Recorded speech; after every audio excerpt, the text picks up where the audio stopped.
Hi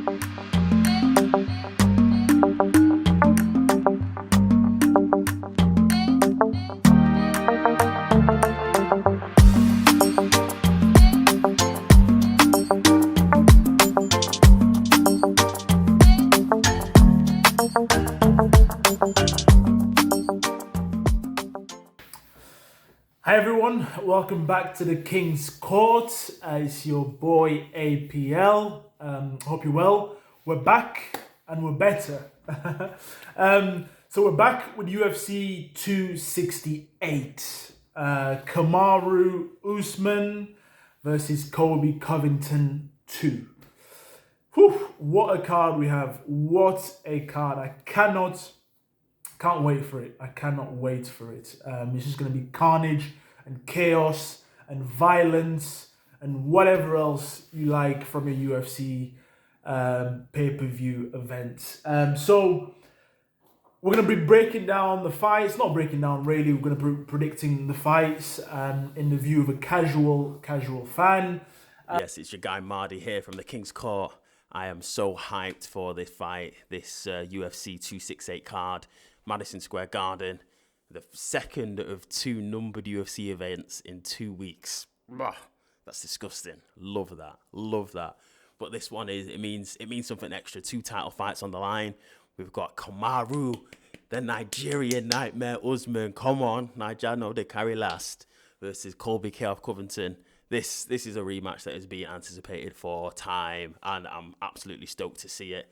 And then obviously the second title fight, we've got Namajunas, Folk Rose versus Zhang Wei Lee for the Straweight women's title. And that's going to be an absolute killer as well. Well, let's start with the predictions. Let's start from the bottom of the card. So the first fight we have is Frankie Edgar versus Marlon Vera. Now, this is going to be an interesting one. I think it's going to be a tough one for Frankie Edgar, to be honest.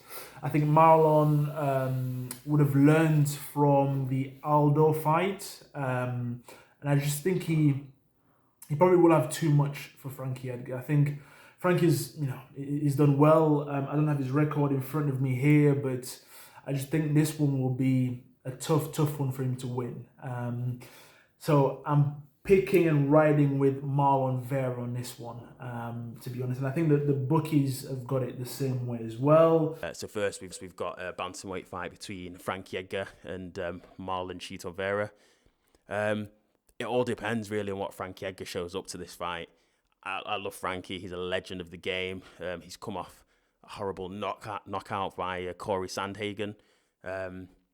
But putting that aside, he's a legend. He's got skills. He's good on his feet. He's good with his hands. And he can take you down. He's got good wrestling. Marlon Vera, we know him, becoming famous off Sugar's name. He's the person to give Sugar his first one next to his name, even though he says he's still undefeated. It was a doctor stoppage. You can't look away from Marlon's skills. He's a good fighter. He has had a win, a loss in his last 2 fights. But he's good and he's legit. But I think it all depends on what Frankie turns up. Myself, I think the right Frankie turns up today. Big event, big stadium. Yeah, I'm going for a Frankie Edgar win there. That's my first pick. Then next up, you've got Shane Burgos versus Billy. I can't profess to have watched Billy Quarantillo too much.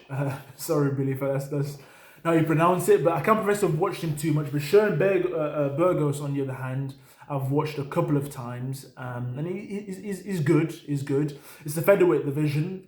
My hope is it's a good fight. I think the featherweight division needs more life, more good fights, more personalities in it. So I'm probably gonna go with Shane Burgos on this one. Again, I'm less confident on that purely because I haven't watched Billy that much. So don't go bet your house on that one. Okay, next we have a featherweight bout between Shane Burgos and Billy Quarantillo. I don't know much about either of these guys. I think I've seen Billy Quarantillo fight once and Shane Burgos once as well. Shane is the ranked fighter, but he's come off 2 losses. His wins I think he's got about 7 wins his wins, 7 wins by knockout, should we say?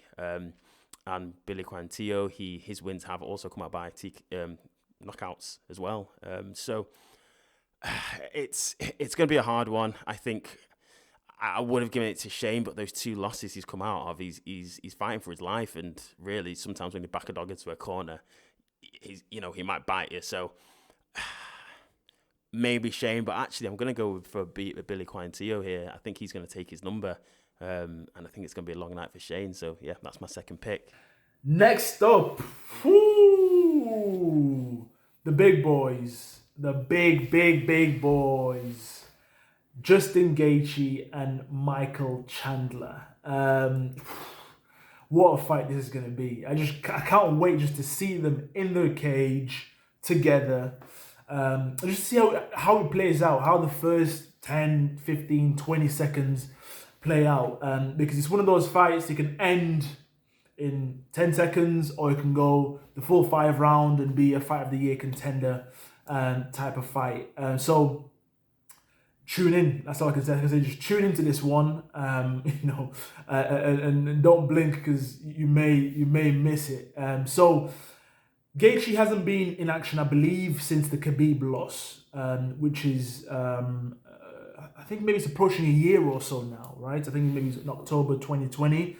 Gaichy fought Khabib, so it's approaching a year, and I think Michael Chandler's fought twice in that time as well, winning one and losing his most recent one to Charles Oliveira, which is nothing to be ashamed of, losing to the champ. So my guess would probably be Michael Chandler should have a little bit too much. I think Gaethje's an excellent elite fighter, but when he comes up against the cream of the crop, the top echelon of fighters, I think he just lacks.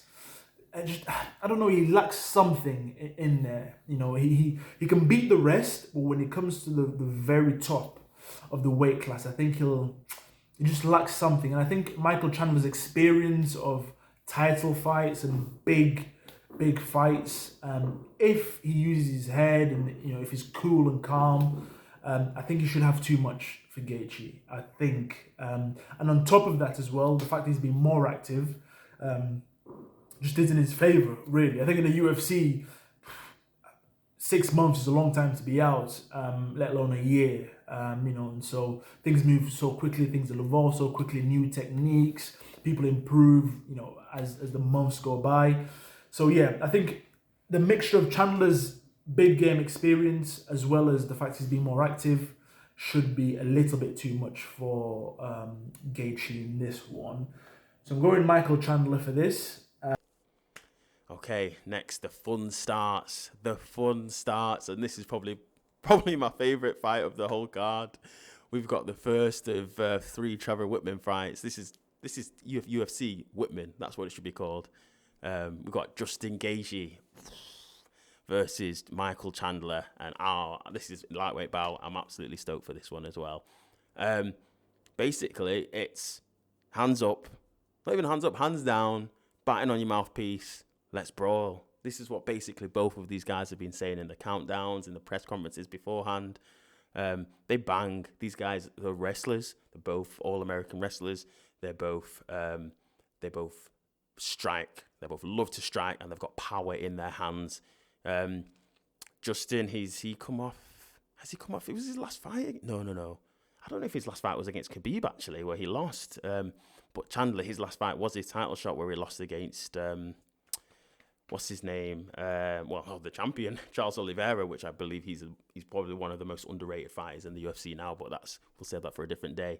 I don't know. Justin Gaethje obviously comes in as number 2 ranked, and Michael Chandler number 5 ranked. I don't know. I really don't know for this one.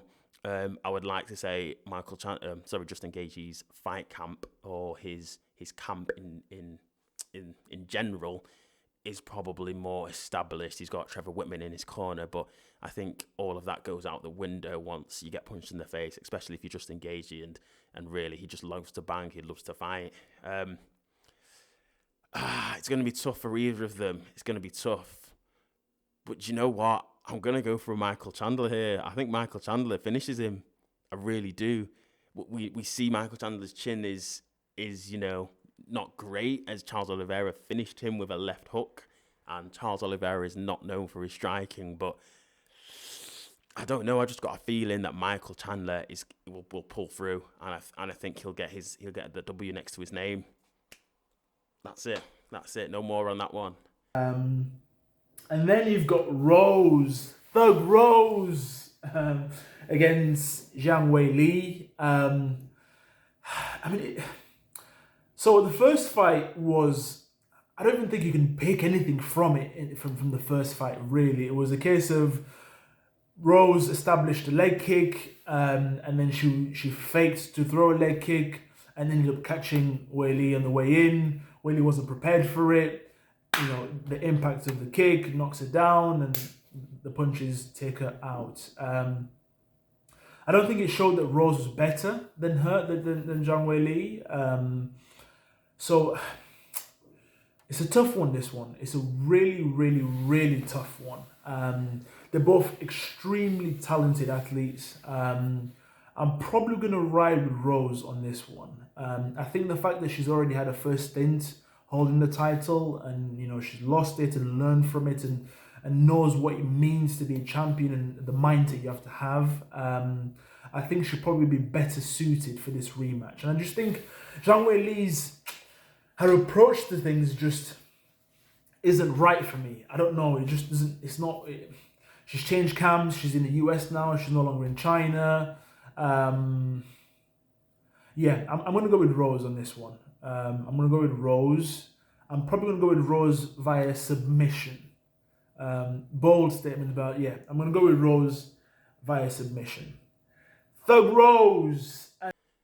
Okay, next we have the first of two title fights. Straweight bout. Thug Rose. Namajunas versus Zhang Wei Lee. And this is a rematch from the title fight that they had when Rose won the straweight title back off Zhang Wei Lee. And Rose, she's just an absolute complete fighter. Like, in that straweight division, I think she might. I was going to say I think she might be the greatest, but we know that Joanna Jędrzejczyk obviously had a long reign there, and Joanna looked unbeatable. But Rose was the woman to stop Joanna. She stopped her, and that's when Joanna was on top of the world, and she looked unstoppable. So I think Rose is special. She has the leg work. She has the movement. She moves almost like what's his name, bantamweight. Does the commentary now. Always hates TJ Dillashaw, hates Cody Garbrandt. It'll come to me anyway. But she has movements like him, and she has the kicks. She has good wrestling. We're not even seeing her ground game, her wrestling, but I've seen behind the scenes, like her campo, actually quite ecstatic about that. So Zhang Wei Lee, though, the way that she won the belt off Andrade, like she's an absolute killer. She's got strong fists. She can. Well, we don't know if she can wrestle, but actually, she can wrestle. She can ground and pound. I think her wrestling is probably better than Rose's, but we're yet to see Rose's in action. So I'm looking forward to this one. Zhang Wei Lee as well. She's got Triple C in her corner. Triple C, bend the knee, helping her out with her wrestling and looking at her fights and seeing where she went wrong last against Rose. But Rose and Pat Berry and Trevor Whitman, I think they said that Rose has so many assets that she can use to win this fight, and Zhang Wei Lee didn't get past the first one, which was that leg kick. But the way that she hid that leg kick, going for a low leg kick, or a calf kick, but she hid that and then came up top for that head kick, and perfect. That was it. I'm going for a Rose Namajunas second win here. I can't look past her. It's gonna be a great fight though. Anything can happen, but my money's on Rose to do it again. So Rose. And then the main event of the evening. So we've got Kamara, the Nigerian nightmare. I mean, all green, representing Naija. So Kamara Usman versus Covington. Now, you can call me biased. I don't care, really. You can say what you like. But I'm riding with my boy Kamaru Usman on this one. Purely because Naija know they carry last. Yeah, Nigeria doesn't carry last. So I'm riding with the champion on this one. I think for me, he's the number one pound for pound. I think even the UFC rankings, he's number one pound for pound. But for me, even if he wasn't, he'd still be number one pound for pound. I think his game's evolved so much. That knockout of my boy Jorge was just mind-blowing, really. To see how the first fight went and just having that exclamation mark of just boom, one punch knockout. And Kobe's saying things that are a little bit troubling to me. I like Kobe. I think he's a good fighter. I don't really dislike him or anything like that. But things like him saying the first fight was his worst night and it was Kamaru's best night is borderlining insanity, really. Because anyone with two eyes knows that was nowhere near Kamaru's best night by far. I think it was a close fight. Both guys gave a good attempt. But Kamara, in the end, stopped him, really. Broke his jaw. He had cuts all over the place. So I think the fact that Kamaru wasn't at his best and, did so much damage, now that he's a lot more clean with his striking, and he just seems unstoppable right now. He's got momentum and something that's probably like he's got a supernatural aura about him, like he's unbeatable, like he can't be beaten.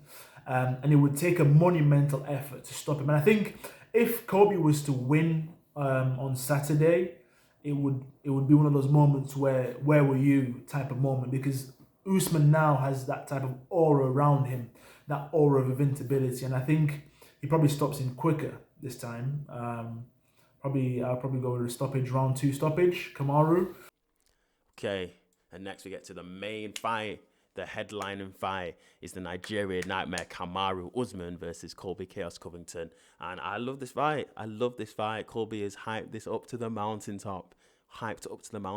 Colby, and for me, I think Colby's improved. He has only won one fight since the last time these guys met. And that was against T Wood, who, was definitely on a decline after that. Maybe was that his even last one? Maybe he had one or two more after that. But Colby's Colby. He's changed camps. I hope he's done his homework. I hope he's looked where he's went wrong.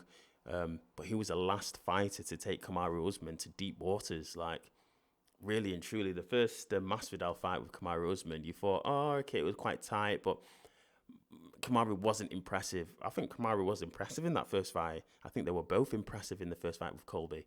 But Kamaru just got it done. He just dug deep, got it done, and put him out of there. Colby was complaining about the referee, complaining about nut shots, all of this. But Kamaru, I think, was just better on the night. Even though if it had gone to 5 rounds, I think it was been very close on the judges' scorecard and maybe a draw. But Kamara used his assets, and one of his assets now is his jab, is his right hand, and yeah, he used it. But the thing is, I think since they last fought, Kamara has fought 3 times, Masvidal twice, Gilbert Burns, and he's had 2 finishes. He knocked Gilbert Burns out with a jab. Like, he stopped him with a jab. This guy he's levels. He's coming up. He can do it. He's becoming more of a well-rounded fighter. And what he did to Masvidal sent him into the shadow realm. Like, I just think that the steps that of these guys' improvements, Kamaru Usman has just made the greatest step. I think it will still be a tough fight for him. And I think if they both stick to their game plans, I think Kamaru Usman wins. But I think Colby is that guy and he's that character to actually drag Kamaru Usman to that place where he just wants to brawl, where he's, hands up, let's go, let's fight. I think their wrestling again will cancel each other out. And I just see Kamara finishing it quicker. I really do.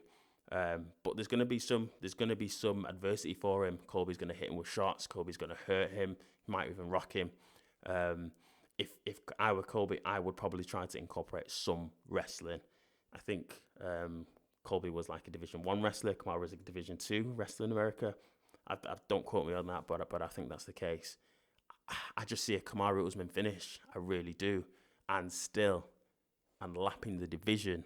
And then he can go and prepare for Chimaev next year in a couple of fights' time. But this is going to be a great card. I'm absolutely stoked. I hope APL is not, I've not, quoting some howlers here, but those are my picks.